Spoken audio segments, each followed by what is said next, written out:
Hello दोस्तों, स्वागत है आपका फिर से एक नई वीडियो में। आज की वीडियो में हम बात करने वाले हैं नाइट्रोजन के बारे में। दोस्तों, होता क्या है कि कई बार हमारे जो स्टॉक आइटम होते हैं उनकी लिस्टें चेंज हो जाती हैं, मतलब उनकी रेटें बढ़ जाती है, घट जाती है। तो मैं वो सारे आइटम्स की रेटें टैली में स्टैंडर्ड रेट जो होती है एक साथ अपडेट करनी होती है। स्टैंडर्ड रेट अपडेट करने का जो एक टैली में तरीका है वो है कि हम स्टॉक आइटम को अल्टर करें, उसके बाद सेट स्टैंडर्ड रेट को यस करके और यहाँ पर हम अपनी स्टैंडर्ड रेट है वो सेट कर सकते हैं। अगर हमारे पास बहुत सारे स्टॉक आइटम है तो हम एक एक में इस प्रकार अपडेट करेंगे तो बहुत टाइम लगेगा। इसी समस्या का समाधान करने के लिए हमने आज का ट्यूटोरियल बनाया जिसका नाम है set standard rates of stock item. इस ट्यूटोरियल की सहायता से हम एक साथ कई सारे आइटम्स की स्टैंडर्ड रेट और एप्लीकेबल डेट के साथ सेट कर सकते हैं।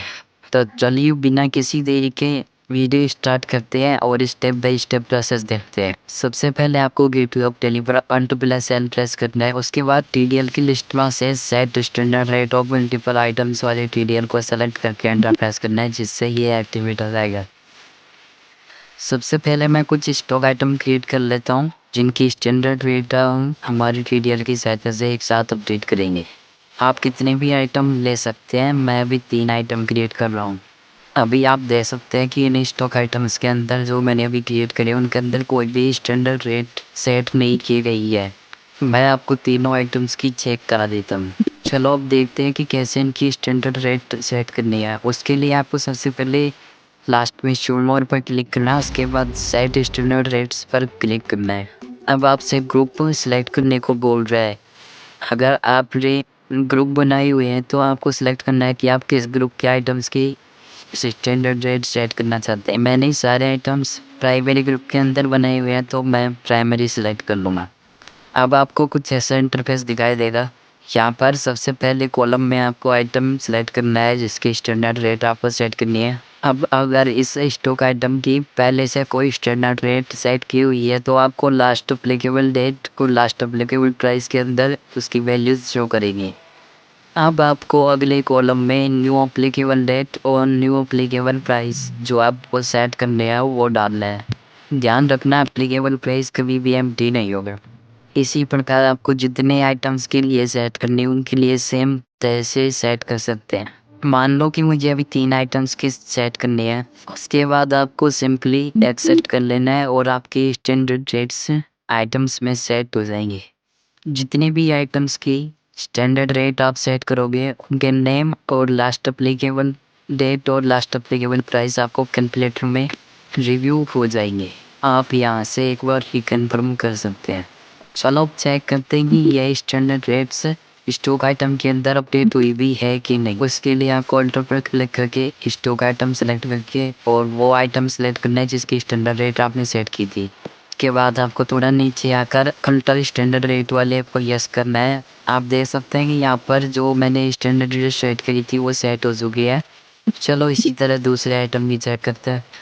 आप देख सकते हैं कि दूसरे आइटम की रेट भी सेट हो चुकी है। अब एक लास्ट आइटम 3 की चेक करते हैं। आप देख सकते हैं आइटम 3 की रेट भी अच्छी तरह से सेट हो चुकी है। अब मान लो कि आपके आइटम्स की रेट दोबारा कभी चेंज हो जाती है तो आपको सिंपली शो मोड पर क्लिक करना है और सेट स्टैंडर्ड रेट पर क्लिक करके ग्रुप सेलेक्ट करना है। अब जैसे ही आप आइटम सेलेक्ट करोगे तो आपको यहाँ पर लास्ट अप्लीकेबल डेट और लास्ट अप्लीकेबल प्राइस भी शो होता रहेगा, जिससे आप उसके साथ कंपेयर भी कर सकते हो। फिर आपको पहले के बताए अनुसार पूरे आइटम्स की स्टैंडर्ड रेट सेट करनी है और सिंपली एक्सेप्ट कर लेना, आपकी रेट्स सेट हो जाएंगे। आप चाहो तो इनको स्टॉक आइटम में अंदर जाकर चेक कर सकते हो। ये आइटम 1 आप देख सकते हो और ये आइटम 2 आप देख सकते हो और ये आइटम 3 आप देख सकते हो। सबकी रेट्स एकदम सही तरीके से सेट हो चुकी है। अब आप जब भी वाउचर बनाओगे तो आप जो डेट सेलेक्ट करोगे उस डेट के हिसाब से उस आइटम की रेट स्टैंडर्ड रेट से ऑटोमेटिक फैच हो जाएगी। जब आप दूसरा आइटम सेलेक्ट करोगे तो उसकी रेट भी ऑटोमेटिक ही आ जाएगी। इस प्रकार आप इस टीडीएल का उपयोग करके बहुत स्पीड से काम कर सकते हो। आपको फालतू चीज़ों में टाइम वेस्ट करने की ज़रूरत नहीं पड़ेगी, साथ ही आप घंटों काम कुछ ही मिनटों में कर पाओगे। दोस्तों ये ट्यूटोरियल आपको कैसा लगा कमेंट सेक्शन में ज़रूर बताइएगा और वीडियो को लाइक करके चैनल को सब्सक्राइब ज़रूर कर लेना। अगर आपको ये ट्यूटोरियल चाहिए तो आप हमसे स्क्रीन पर दिए गए नंबर से कॉन्टैक्ट कर सकते हैं। इसके अलावा अगर आपको और कोई ट्यूटोरियल बनवाना हो या मॉडिफाई करवाना हो तो भी आप हमसे कॉन्टैक्ट कर सकते हैं। धन्यवाद।